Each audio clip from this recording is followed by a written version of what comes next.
father's steady steps down Main Street seemed ordinary, until a voice beside him changed everything. That moment became the spark of a story where scars turned into symbols of strength, and a forgotten soul proved the meaning of loyalty. Stay with us through every twist, because what follows will leave you thinking differently about second chances. If this journey touches you, like this video, subscribe for more stories of hope, and tell us in the comments where you're watching from.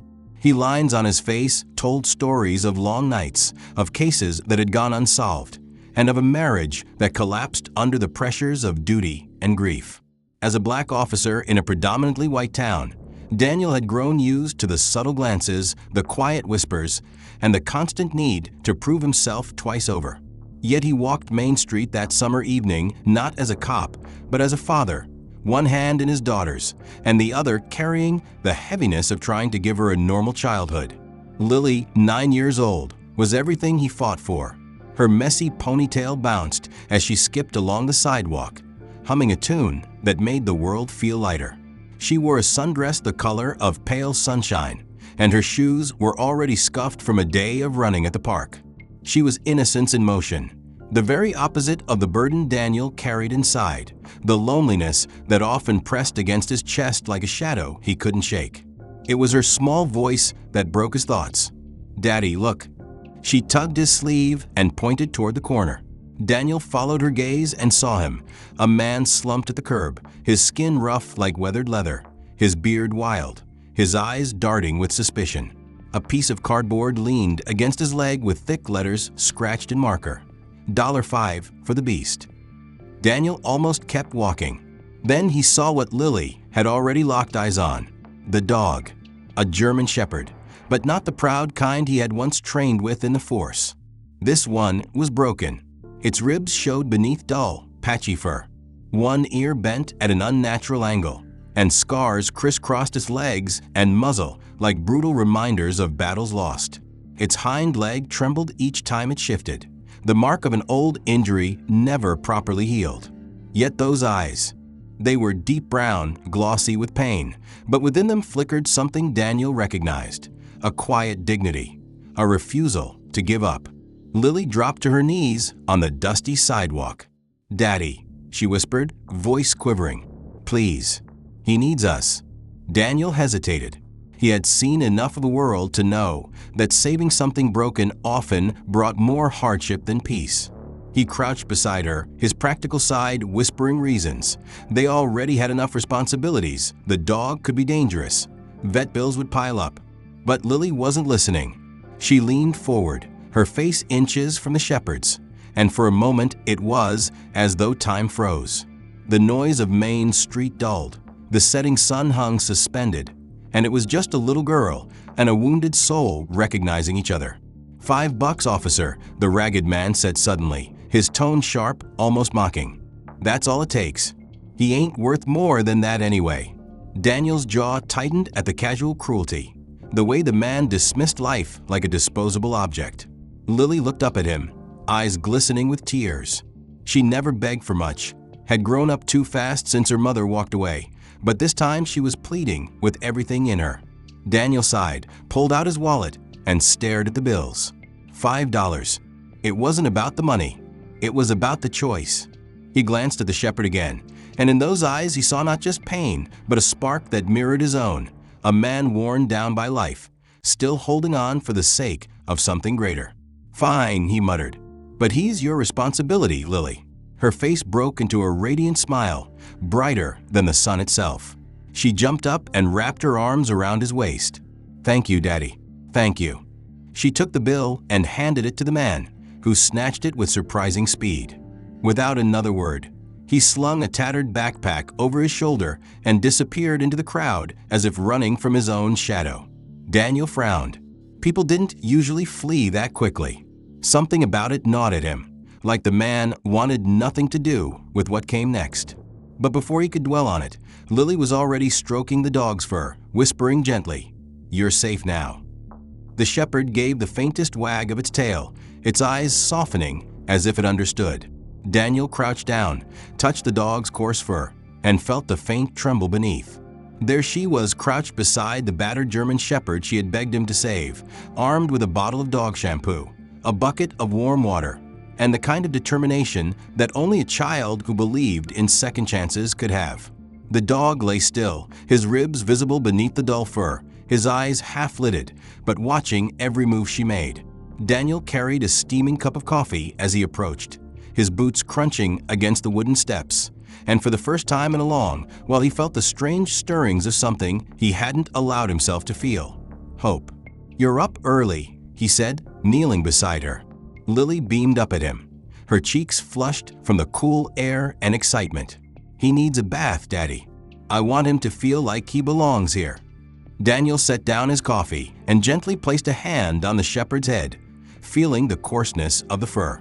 The dog didn't flinch, didn't growl, only lay still with a patience that felt almost unnatural. Lily squeezed the shampoo bottle and lathered the suds into the dog's back, humming as she worked. But then her hands froze, her expression changing from joy to alarm. "Daddy, come look." Daniel leaned closer and saw what she had uncovered beneath the foam, a deep groove circling the dog's neck, the kind of scar that came only from being chained for far too long. His jaw clenched as he ran a finger gently over the raised skin. "Someone kept him tied like this for years," he muttered. Lily's lip trembled. "That's cruel." Daniel nodded grimly. "Some people shouldn't be allowed near animals." They rinsed the soap away and found more evidence of torment. Thin scars across his ribs, a missing patch of fur near the tail, and a back leg that bore the unmistakable crookedness of an old fracture. Daniel had seen enough injuries in his time to know this one had never been treated properly. The dog, who Lily had decided to call Max because he looked strong like a warrior, carried the marks of battles, survived without care. Yet still he endured. Daniel studied Max's posture and movements. Despite the pain and weakness, there was a discipline about him. The way his ears twitched at every sound, the alertness in his gaze. "He moves like he's been trained," Daniel said quietly. "Maybe he was a police dog once, or a soldier's dog." Lily stroked Max's scarred head, whispering, "He's not just a dog, Daddy. He's a survivor." Daniel swallowed hard, realizing she was right.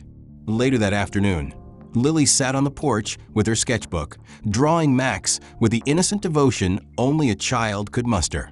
She talked to him about school, about her favorite ice cream, and even about her mother, who had left when she was 6. Words Daniel overheard through the screen door that cut into him like glass. "She didn't love me enough to stay," Lily whispered as she scratched behind Max's ear.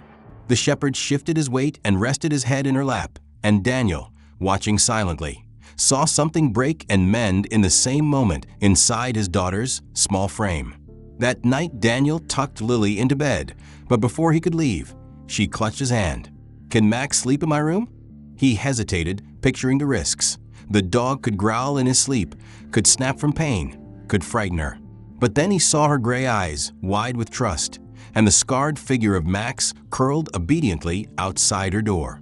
"All right," Daniel said softly. Max limped in as if he understood, circled twice on the rug, and laid down with a sigh. Lily reached out from the bed, brushing his fur with her fingertips. "Good night, Max." For the first time in years, the house felt full again. But as Daniel stood in the hallway, he couldn't shake the unease gnawing at him. Max's scars weren't just from neglect. They told a deeper story, one of training, of battles, of survival against calculated cruelty. And the way the ragged man had vanished so quickly the day before lingered like a shadow in his mind. Daniel didn't know it yet, but saving Max was not the end of something. It was the beginning. He never barked unnecessarily, never whined for food, never acted wild the way neglected dogs often did. Instead, he was watchful, silent, and steady, as if he had appointed himself a sentry for the small family that had taken him in. Lily adored him immediately. She spent her mornings before school crouched on the kitchen floor, whispering secrets into his bent ear, and her evenings sketching him in her notebook. Daniel watched her transform with Max by her side. The loneliness that had hung over her since her mother's absence softened into joy, and she smiled in ways he hadn't seen in years. But beneath that sweetness, Daniel remained cautious. He knew scars came with history, and history had weight. That weight revealed itself one evening when the sound of a deep growl shattered the quiet of their backyard. Daniel was sitting at the kitchen table, sorting through overdue bills, when Lily shrieked from the porch. He shot to his feet, heart pounding, and saw what had caused her fear. Their neighbor's mastiff, Rufus, a hulking black beast with a reputation for aggression, was slamming against the shared wooden fence. His bark was thunderous, his teeth bared, and his heavy body rattled the boards as though they might give way at any moment. Lily had dropped her colored pencils, her face pale as she stumbled backward. Daniel reached for the door, but Max moved first. The old shepherd, ribs still showing, limped quickly down the steps and placed himself squarely between Lily and the fence. He did not bark back, did not snarl or lunge. He simply stood, rigid and unyielding, his chest forward, his tail stiff, and his eyes locked on the threat with a calm fierceness that radiated like a silent command. For a long, tense moment Rufus continued his violent display, claws raking the fence. But then something shifted. The mastiff paused, his growl faltered, and slowly, almost reluctantly, he backed away, disappearing into the shadows of his yard. Silence fell, broken only by Lily's ragged breathing. She rushed forward, wrapping her arms around Max's neck. "He protected me, Daddy," she cried, her voice trembling with relief. Daniel stepped outside, his chest tight as he knelt beside them. Max looked up at him, his scarred face calm but alert, as if waiting for permission to relax. Daniel ran a hand over his head and whispered, "You may be old, but you've still got it." That night, as he tucked Lily into bed, she clung to her stuffed rabbit and asked softly, "He'll always protect me, right?" Daniel hesitated, knowing the world was never that simple. But when he glanced at the silhouette of Max lying on the rug by her door, he forced a smile. "Yes, sweetheart, he'll protect you." The days passed, and Max's role as guardian only deepened. When the mailman came, Max positioned himself between the door and Lily. When the creaks of the old house grew loud in the wind, Max would patrol the hallway at night. And when Lily cried in her sleep, still haunted by memories of her mother's sudden disappearance, Max would place his head gently on her bed until she calmed. Daniel, though wary, began to feel a gratitude he couldn't quite express. But gratitude was soon joined by unease. One night, after a long shift, Daniel sat on the porch sipping his coffee, Max at his feet, when he caught sight of the scar around the shepherd's neck again. In the moonlight it looked harsher, deeper, like the mark of something deliberate, not careless. He thought about the ragged man who had sold Max so cheaply and fled without looking back. He thought about the discipline in Max's movements, the way he had faced Rufus, not with fear, but with trained resolve. This wasn't just a dog that had been neglected. The night was heavy with silence when Daniel Hayes stirred awake to the sound of claws scraping against the hardwood floor, a sound that seemed too urgent to be just a restless dog shifting in sleep. He blinked into the darkness of his bedroom, his instincts sharpened by years of police work, and then he heard it again, louder this time. The sharp rhythm of nails against wood accompanied by a low, guttural growl that sent his heart racing. He reached for the flashlight on his nightstand and quietly pulled himself from bed, careful not to wake Lily in the next room. As he moved down the hallway, the growls grew clearer, vibrating with a tension that felt like an alarm. When he reached the kitchen, the beam of his light landed on Max, the battered German shepherd they had rescued just days ago, his scarred body rigid, ears perked, and eyes locked on the back door. The dog's tail was stiff, every muscle coiled with purpose. "What is it, boy?" Daniel whispered, but Max did not look at him. Instead, he growled deeper, pressing closer to the door as though something outside demanded his immediate attention. Daniel hesitated for only a moment before unlocking the door, and the instant it creaked open, Max surged into the night, his limp seemingly forgotten as he darted into the shadows of the yard. Daniel cursed under his breath, grabbed his jacket, and followed with his flashlight, cutting thin slices of light into the mist. The night air smelled faintly of oil and earth, heavy with dew, and the crickets fell silent as though the world itself was holding its breath. Max's silhouette appeared now and then in the beam, weaving through the overgrown brush, pausing only to glance back as if commanding Daniel to keep up. They passed the weathered fence that marked the edge of their neighborhood, crossed the abandoned railroad tracks that split the town, and pressed into the industrial zone where rusting warehouses and broken storage lots stood like skeletal reminders of forgotten labor. Daniel hadn't walked this way in years, not since his early days on patrol when whispers of crime had circulated here, but nothing ever stuck. His pulse quickened as Max stopped before a chain-link fence sagging under years of neglect. Beyond it loomed a structure Daniel recognized faintly from old reports, Lot 16, a shipping depot shuttered long ago. Max whined, shoved his nose through a gap in the fence, and looked back with eyes that demanded obedience. Daniel pushed through after him, his boots crunching on broken glass and weeds. The air inside the compound was thick with the stench of rust, damp wood, and something darker. Max moved directly toward a side door that hung crooked on its hinges, waiting for Daniel to catch up before nosing it open.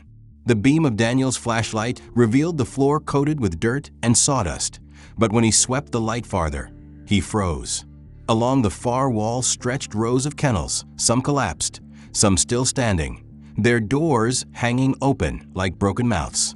Inside lay the evidence of suffering: torn blankets, filthy bowls, chains rusted into the floor, and on one cage door a single dog tag that read Juno. Daniel's stomach turned as he touched the cold metal, his throat tightening. Max growled low, the sound vibrating from his chest as he pressed closer to the cages. Daniel noticed scratch marks etched deep into the concrete floor, signs of desperate claws trying to escape. He swung his light toward the back of the room and spotted a pile of crates stacked to form a makeshift barrier. He pushed through and found an old desk covered in dust, its drawers filled with ledgers, notes, and logbooks. His hands trembled as he flipped through the pages, seeing names of dogs, breeds, weights, and dollar amounts scrawled in columns. On the last page, a faded red stamp marked the words X14, hold for pickup. Daniel's memory jolted back to a case file from 2 years ago. Whispers of a dog smuggling ring in Clearbrook. People had reported strange vans late at night, the sound of howling in abandoned lots. But without witnesses or evidence, the case had slipped through his fingers. The guilt pressed down on him now like a physical weight. Max barked once, sharply, drawing his attention. The shepherd had moved to the side of the room where a tarp covered something large. Daniel pulled it back and revealed a cage on wheels big enough for several dogs, its metal bars bent and corroded, the smell inside unbearable. His flashlight caught the faded spray-painted number 24 on the side. He pulled out his phone, snapping pictures of every cage, every ledger, every broken chain. He knew what this meant. This wasn't some random case of neglect. This was organized, deliberate, and very much alive. He turned back to Max, who sat watching him with those deep brown eyes that seemed to carry both pain and knowledge. "You let me here for a reason," Daniel whispered, the weight of realization crashing down on him. "Did they do this to you?" Max didn't respond, but Daniel felt the answer in the silence. Maybe Max had escaped. The images from Lot 16 haunted Daniel Hayes long after he and Max slipped back into the quiet safety of their home. The rusted kennels, the bloodied blankets, the logbooks filled with names and numbers. All of it replayed in his mind with the sharpness of a wound that refused to heal. He sat at his kitchen table with papers spread before him, scribbling notes and cross-referencing old reports, but the guilt pressed against his chest like a stone. He had once dismissed the whispers of a smuggling ring as rumor, too thin to pursue, and now the evidence had been sitting in front of him all along, chained in the shadows, while he carried on as though nothing more could be done. He glanced at Max, lying by the door with his scarred head resting on his paws, those brown eyes open and watching, and he felt both shame and resolve. Max had not just shown him a hidden crime. He had pulled Daniel into a fight that could no longer be ignored. For now he tried to act as though life carried on, as usual for Lily's sake. But his daughter was perceptive. She noticed his silences, the way he would pause in the middle of pouring his coffee or stare too long at the window. Still, she remained wrapped up in her joy over Max, and she believed their family was finally whole again. Daniel wanted to keep it that way for as long as possible, but the truth had a way of forcing itself into the light.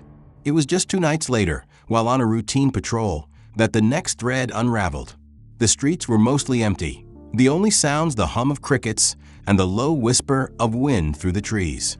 Daniel had taken his cruiser along Route 7, checking the narrow bridges that cut across the creek, areas often ignored by others but known to draw trouble after dark. He drove slowly, his eyes sweeping the edges of the road, when he thought he saw a faint blur of green in the corner of his vision. He pulled over, stepped out with his flashlight, and called into the night. At first there was no response, but then he heard a familiar voice, soft but guilty. "Don't be mad, Daddy." His heart seized as Lily stepped from behind the trees, clutching something bundled in her hoodie.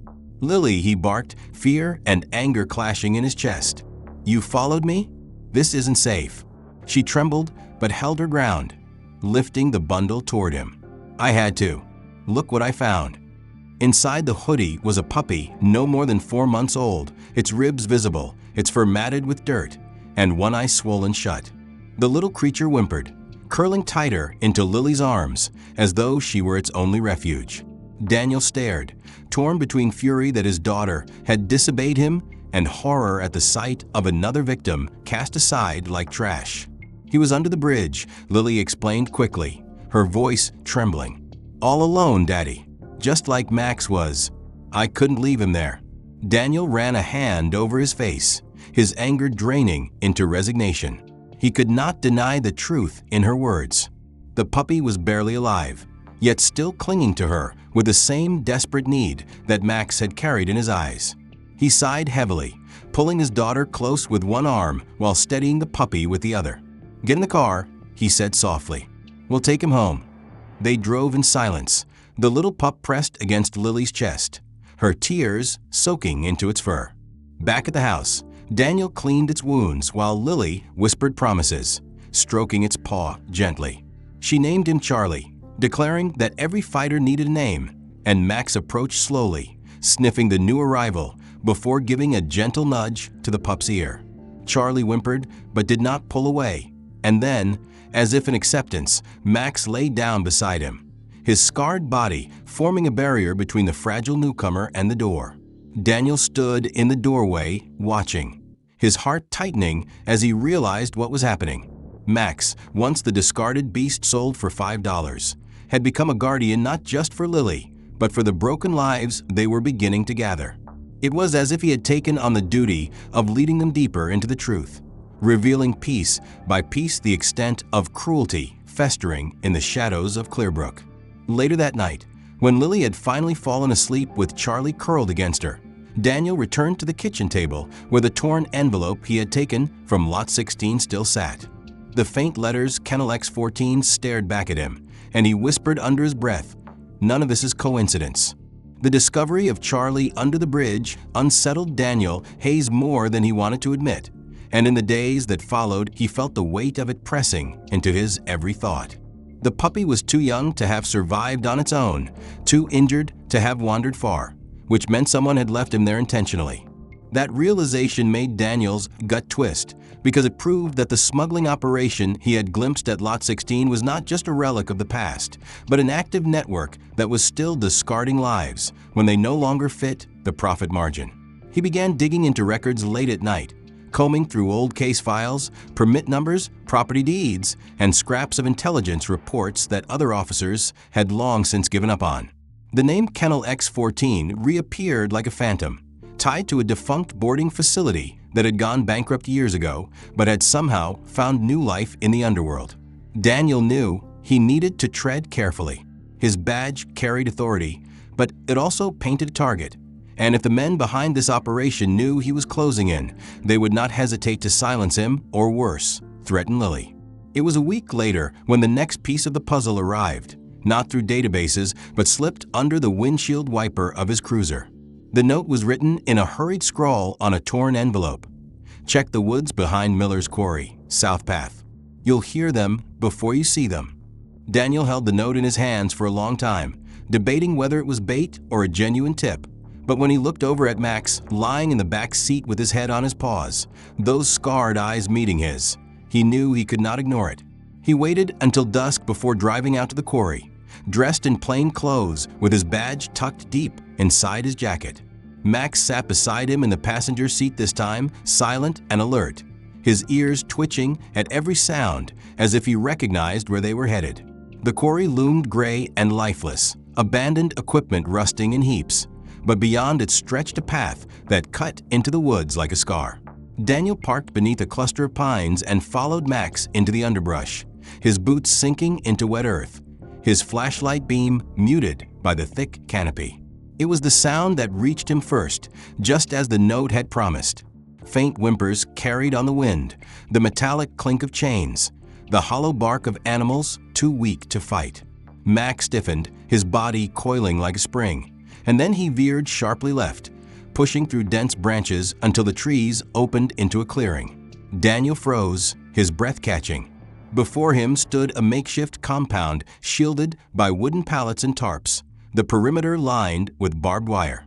Inside were metal kennels stacked one atop the other, at least a dozen, each holding dogs in various states of suffering. Some barked hoarsely, others lay motionless, ribs protruding, eyes glazed.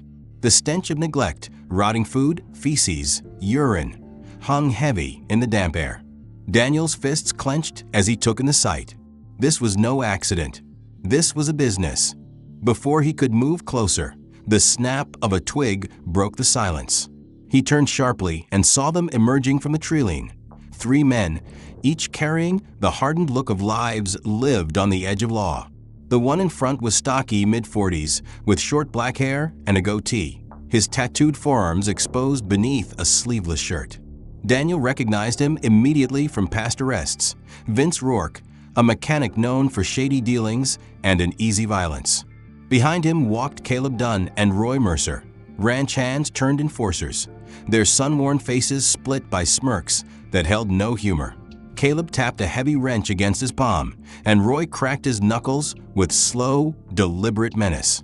"Well now," Vince drawled, his voice slow and sticky like oil. "Didn't expect company out here." Daniel straightened, one hand hovering near the badge hidden in his jacket. "You running this?" Vince chuckled, shaking his head. "We're minding our business.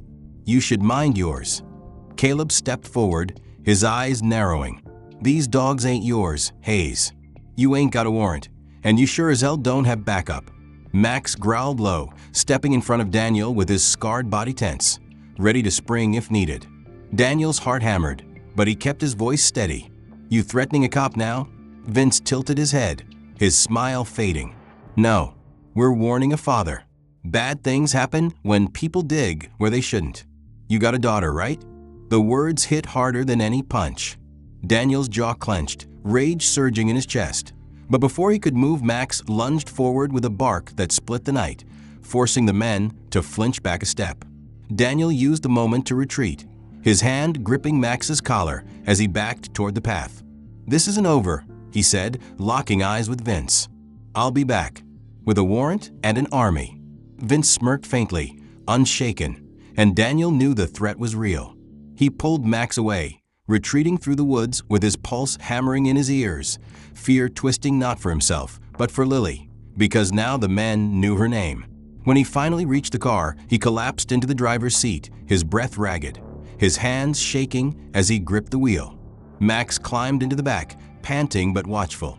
And for a long moment Daniel sat frozen, staring at the trees, listening for footsteps that thankfully never came. But what he did not know was that he had not been alone in those woods. Hiding behind a thicket, heart pounding with terror, Lily had been there the entire time. She had not meant to follow him, had only wanted to bring the blanket Max had left in the car, but when Daniel's cruiser drove off, she had pedaled her bike behind him, too curious and too stubborn to turn back. She had seen the cages, the men, and worst of all, she had heard Vince's words about her. The moment they reached her ears, her innocence cracked like glass. She pressed her hands against her mouth to keep from crying out, trembling in fear and fury. By the time Daniel pulled into their driveway, exhausted and shaken, Lily was already inside, curled on the couch, pretending she had been home the whole time. Max lay at her feet, his eyes following every movement. When Daniel hung his jacket by the door, she finally broke the silence. "They know about me, don't they?" Her voice was barely a whisper, but carried the weight of terror. Daniel froze, realizing in that instant she had followed him. He knelt beside her, taking her small hands in his calloused ones. "Yes," he admitted quietly, "but I won't let them near you. I promise." She threw her arms around his neck, sobbing into his chest. Max rose, stepping close, pressing his head against her shoulder like a shield. And in that moment Daniel knew what he had feared all along. This wasn't just about stopping a ring of cruelty. It was about protecting his daughter from the darkness that had now fixed its gaze on her. The threat against Lily clung to Daniel Hayes like a poison, and every waking moment after the confrontation in the woods left him more restless, more desperate to put an end to the cruelty he had stumbled into. He had spent years carrying the badge, knowing the limits of what one officer could do, but now the fight had seeped into his own home, pressing against the fragile safety of his daughter. He worked late nights, combing through the evidence he had gathered from Lot 16, the photographs of kennels, the logbooks with their coded notations, the scraps of collars and tags, piecing together the framework of a case strong enough to justify an operation. Yet even as he tried to appear calm at home, Lily watched him with wide, frightened eyes, her trust in Max the only anchor holding her steady. Max lay at her side like a shadow that never strayed, and Charlie curled against her feet, the newest rescue clinging to her warmth, as though he had known her his whole short life. Daniel knew time was running out, and when the storm rolled in one late evening, thunder cracking across the horizon, he made his decision. He called two officers he trusted more than anyone else in the precinct: Deputy Carla Boone, a woman whose sharp instincts and unshakable calm had carried them both through tense arrests before, and Officer Jordan Rhee, a quiet giant with unmatched tracking skills and loyalty Daniel could count on in a firefight. He explained everything: the compound, the threats, the evidence. And though their faces tightened with disbelief at first, the photographs silenced doubt. They agreed to meet him near the quarry with a signed warrant tucked into his pocket, a fragile lifeline of legality in a situation that could turn deadly. Daniel gathered his gear quietly, strapping on his utility belt, checking his sidearm, tucking extra cuffs into his jacket. But when he turned, he saw Lily standing in the doorway, her hoodie pulled tight around her shoulders, her sneakers laced, her face pale but determined. "You're not leaving me here," she whispered, clutching Max's blanket. "What if they come for me? What if I'm alone?" Daniel froze, torn between fury and fear. But then he saw the truth in her trembling lips. The men already knew her name. She would never sleep without Max at her side, never stop shaking at shadows until this was over. He wanted to refuse to lock her inside the house, but he also knew he could not protect her from a distance. "You stay in the car," he said at last, his voice low and sharp. "No exceptions." She nodded, though the fear in her eyes did not lessen. The storm battered them as they drove, rain lashing against the windshield, fog curling low over the road. Max sat upright in the back seat, unflinching, his bent ear twitching at every sound. Charlie slept against Lily's lap, whimpering softly in his dreams, and she held him tighter as though she could shield him from the world.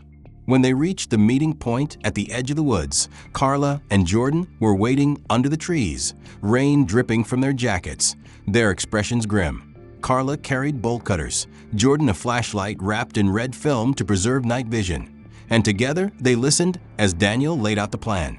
Vince Rourke and his men would likely be inside, and there could be weapons. The dogs would need immediate removal, but their priority was to secure the criminals. "We go quiet, we go fast," Daniel said. Then he looked at Max find the way. The shepherd bounded ahead without hesitation, his paws splashing through mud, weaving through fallen branches with the precision of a soldier who had walked the path 100 times before. The compound loomed from the shadows, tarps flapping in the wind, lantern light flickering under the awning. Daniel raised his fist, signaling the split. Carla flanked right, Jordan left, and Daniel moved straight toward the cages. Max pressed close at his side. From a patrol car, Lily watched the shapes vanish into the storm, her small hands gripping the dashboard, her heart pounding like a drum. She told herself she would stay put, she would be brave. But when she heard a sharp, broken bark echo from the compound, her resolve cracked. It wasn't Max's bark. It was the cry of another dog, desperate and dying. Her feet moved before her mind caught up, and suddenly she was out in the rain, her sneakers sinking into the mud as she ran toward the sound. Inside the compound, Daniel reached the first cage, shining his light into the shadows. Two small dogs huddled together, their eyes wide with fear. He nodded to Jordan, who cut the padlock swiftly, but then chaos erupted. From the shed burst Caleb Dunn, swinging a crowbar, his sunken cheeks twisted in rage. He lunged toward Daniel, the weapon arcing down. Max launched forward, slamming into Caleb's leg, his jaws clamping onto denim and flesh. Caleb howled, the crowbar clattering to the ground, and Max released, barking furiously as he circled to guard Daniel's flank. Daniel steadied his weapon, his breath sharp, when a movement on the far side caught his eye. Sophie, his daughter, was slipping past the fence, rain plastering her hair to her face, her arms wrapped around a blanket as she crouched near a cage that held a dog too weak to lift its head. It was an old Labrador, her fur pale and soaked with blood from a gash along her side. "It's okay," Lily whispered, fumbling with the rusted latch. "I've got you." The dog whimpered faintly, but did not resist as she pulled her into her arms, tears mixing with rain as the blood stained her clothes. "Lily," Daniel roared, his heart seizing. But before she could move, Roy Mercer appeared from the shadows, a knife gleaming in his hand. He sprinted toward her, his face twisted with malice. Daniel bolted, but Max was faster. The shepherd collided with Roy mid-swing, his teeth sinking into the man's wrist, the knife clattering into the mud. Roy screamed as Max drove him backward, pinning him with a ferocity that belied his age and scars. Lily scrambled away, clutching the wounded Labrador, her sobs lost in the storm. Carla rushed forward, cuffs ready, Jordan close behind, and within minutes the compound was overrun. Caleb and Roy were restrained. Vince was caught trying to flee through the woods, only to be dropped by Carla's taser, and the kennels one by one were cut open, frightened dogs pouring out into the night. The storm raid left Daniel Hayes drained in both body and spirit, and though the compound had been dismantled and its captors hauled off in cuffs, the images refused to fade from his mind. The sight of Lily clutching the injured Labrador, the blood soaking her clothes, Max's scarred body lunging against armed men to shield her, it all played again and again like a nightmare loop. The precinct was a blur the following morning, the air heavy with paperwork and the stench of damp uniforms that had yet to dry. The rescued dogs had been transported to temporary shelters, though Daniel knew those small-town facilities were never designed to house so many broken lives at once. What gnawed at him most, however, was the question of leadership. Vince Rourke and his enforcers were dangerous, yes, but they were pawns in a bigger game. He had seen the way they deferred, the way their operations carried structure, and he knew there had to be a mind behind the cruelty, someone orchestrating the network. That answer came quicker than he anticipated. By noon, the man was sitting in a holding cell. His name was Joseph Kane, and the moment Daniel saw the file, he felt an old ghost rise. Kane had once been a fixture of Clearbrook's underworld, a wiry opportunist with sticky fingers in smuggling, hustling, and petty crime. But he had slipped away nearly 6 years ago, vanishing after a string of minor arrests never seemed to hold. Daniel remembered the hollow victory of those cases, always sensing Kane was capable of more, but never catching him with enough to make the charges stick. Now here he was again, dragged in during the raid, caught hiding behind the scenes, his face older, his beard grayer, but his eyes sharp with that same cunning arrogance. Daniel walked down the corridor, his boots echoing against the concrete, and entered the temporary interview room where Kane sat cuffed to a metal table. The fluorescent light buzzed overhead, painting shadows across his thin frame wrapped in a filthy olive jacket. Kane smirked when Daniel stepped in. "So they send you," he said, his voice carrying a rasp. "Because you still think this matters, or because you're the only one dumb enough to sit across from me?" Daniel slid a photograph across the table without a word. It was Max, taken just hours after the raid, standing beside a rescue truck, scarred but proud, his tongue lolling in exhaustion. For the first time, Kane's face twitched, the smirk faltering. "Well, I'll be damned," he muttered. "That mutt's still alive." Daniel leaned forward, his voice low and steady. He's not a mutt. He's Max. And I know what you did to him." Cain chuckled bitterly, leaning back against the chair until the cuffs clinked against metal. "I did what anyone would do. He got injured, couldn't perform. You know how it works, Hayes. No one wants a broken tool. He wasn't worth the kibble to keep him around." Daniel's hands clenched against the table, rage pressing against his ribs. "He's not a tool. He's a partner, a warrior, a survivor. He saved my daughter's life last night. Even after everything you did to him, he still chose to protect." Cain shrugged with indifference. "Then you're lucky. But don't act like he's special. He was property, same as the rest. Nothing more." Daniel stood slowly, pushing his chair back, his voice cutting through the tension. "You'll never understand loyalty, Cain. That's why you'll never see what he's worth. But I do, and now the whole world will too." He left before his fury could drive him to break the cuffs and finish the conversation with his fists. In the hallway, he leaned against the wall, the weight of the exchange pressing on him. Cain's words had confirmed what he had begun to suspect. Max had once been part of the State Narcotics Task Force, trained and trusted, but discarded when an injury left him less than perfect. Cain had taken him, exploited him, and when Max was no longer profitable, sold him off like scrap metal. The $5 sign on Main Street had been the last insult in a life of abuse. That evening, Daniel returned home to find Lily curled in the living room with Max at her side, Charlie nestled against her, and the Labrador, now named Grace, resting on a towel nearby, her wounds bandaged and her breathing steady. Lily looked up at him, her eyes wide with the question she had been holding all day. "Was it him?" she asked. Daniel hesitated, then nodded. "Joseph Cain. He used Max until he couldn't anymore. Then he threw him away." Lily's lip trembled as she wrapped her arms tighter around Max's neck. "I'll never let anyone throw you away again," she whispered fiercely. Max lowered his head onto her shoulder, his eyes closing as if her promise soothed wounds no medicine ever could. Daniel stood watching them, his chest tight with emotion. He realized then that the fight against Cain and his kind was not just about law. It was about dignity, about ensuring that no soul, human or animal, would be discarded without value. The storm raid had been a victory, yes, but it had also taken a toll. Max's limp was worse, his breaths heavier, and every time Daniel looked at him, he saw the years of suffering etched deeper than scars. Lily, however, saw only hope.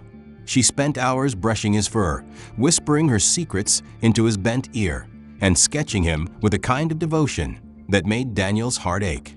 She had promised never to let him be discarded again, and Daniel knew she meant every word.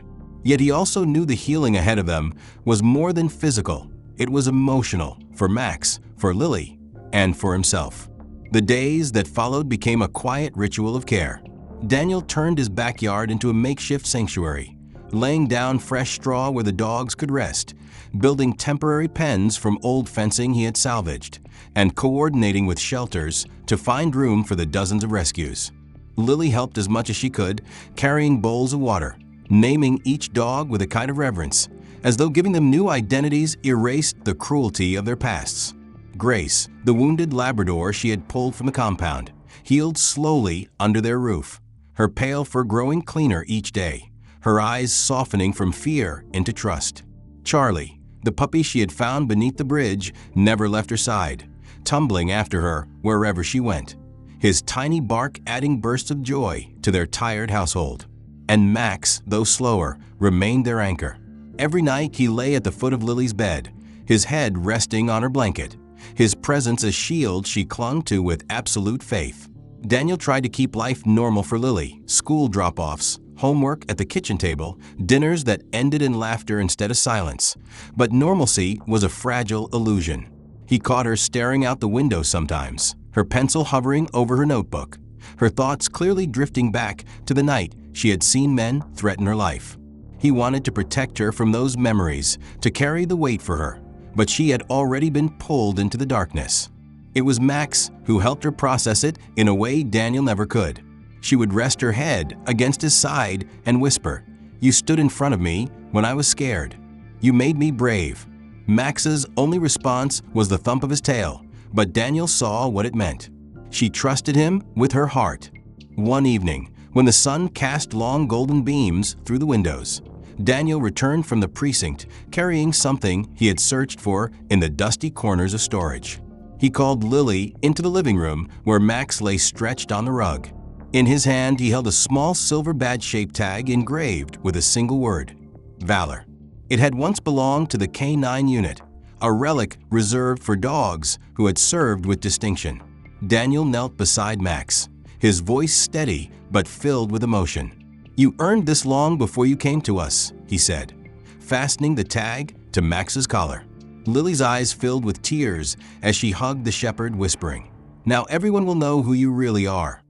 Max blinked slowly, leaning his head into Daniel's chest, and for the first time Daniel felt a sense of peace. The world might have discarded him, but here, in this house, he was honored. That night, Daniel sat with Lily at the kitchen table while she drew another picture in her sketchbook. She showed it to him shyly when she was done, a drawing of their house with Max at the center, his collar shining, Charlie and Grace by his side, and the two of them standing together with smiles brighter than any storm. Daniel stared at it for a long time before pulling her close. "It's perfect," he whispered. She smiled softly. "We rescued him, Daddy. But he rescued us too." Those words echoed in his heart long after she had gone to bed. Later, when the house was quiet, Daniel sat with Max in the living room, his hand resting on the shepherd's back. He thought about everything Max had endured, the chains, the beatings, the years of neglect, and yet here he was, still choosing to protect, still choosing to love. Daniel realized that healing was not about erasing scars, but about finding new purpose in spite of them. Max had given Lily courage, had given Daniel a reminder of loyalty unbroken, and had turned their fractured family into something whole again. The badge of valor was not just a symbol for Max. It was a reminder for all of them that dignity could be reclaimed, that broken lives could still shine with honor. The valor tag clinked softly against Max's collar in the days that followed, and though Daniel Hayes' new medals could never erase scars, it was a symbol that carried weight, a proclamation that the world would see Max as he deserved, not discarded, not broken, but honored. Still, Daniel understood that the fight was not over. The raid had freed dozens of dogs, but their town's shelters were bursting, their resources stretched thin, and each rescued animal carried wounds, some visible and some buried deep.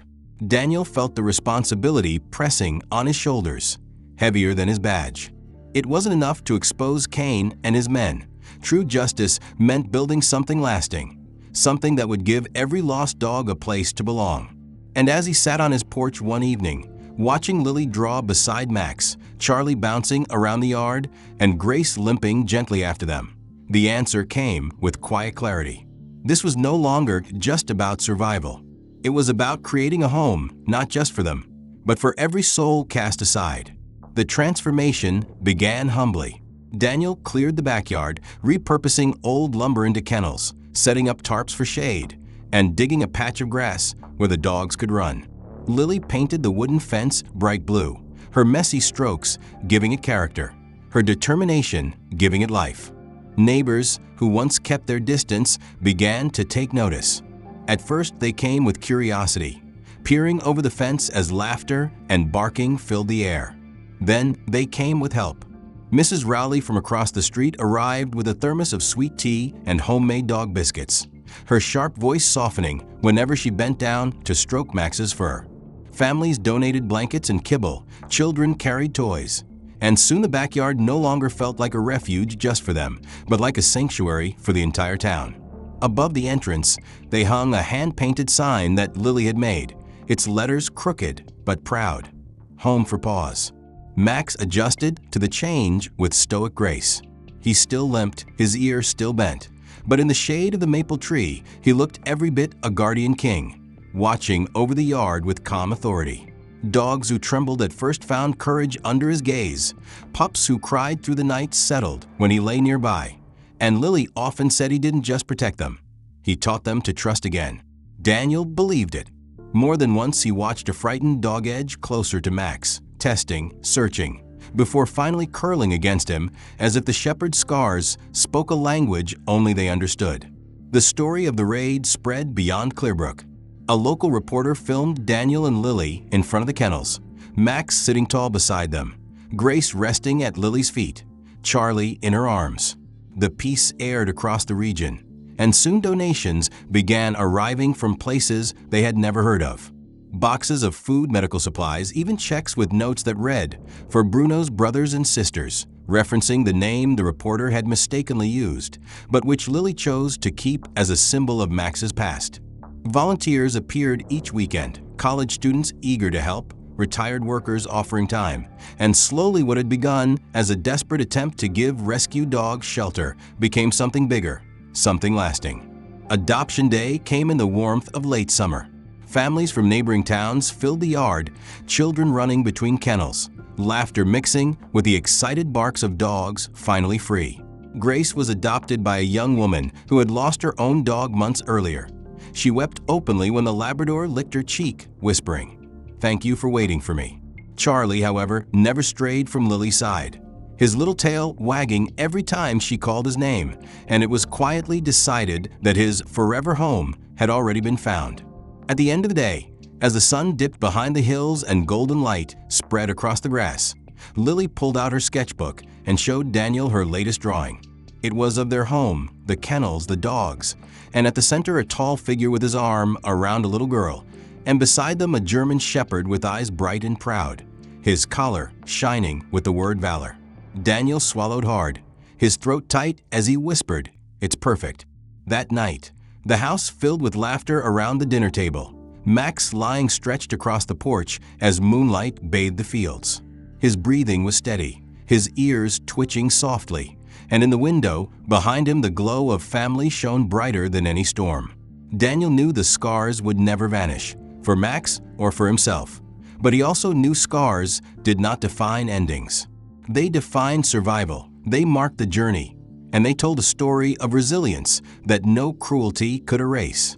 Max had once been forgotten, sold for $5 on a street corner, but now he was home, not just in body, but in spirit, honored, cherished, and loved. Sometimes miracles are not thunderclaps or lightning strikes. Sometimes they arrive limping through the rain, scarred and weary, asking for nothing more than a second chance. Daniel understood that now, and as he watched his daughter sleeping with Charlie at her feet and Max curled beside her bed, he felt gratitude deeper than words. They had saved him, yes, but he had saved them too, teaching them the quiet power of loyalty, the strength of compassion, and the unshakable truth that no soul is ever too broken to heal. And so, in a town once shadowed by cruelty, hope had taken root in a backyard painted blue, guarded by a scarred shepherd who carried the weight of valor not just on his collar, but in his heart. The end. Before we close this journey, take a moment to let us know what part of Max's story touched you the most. Was it the moment Lily begged her father to save him, the storm raid that nearly cost everything, or the peace that came when they built home for Paws? Share your thoughts in the comments and tell us where in the world you are watching from. We'd love to see how far Max's story travels. If stories of loyalty, healing, and second chances mean something to you, make sure to subscribe so you don't miss the next one, and tap that like button to help more people discover it. Your support keeps these powerful stories alive.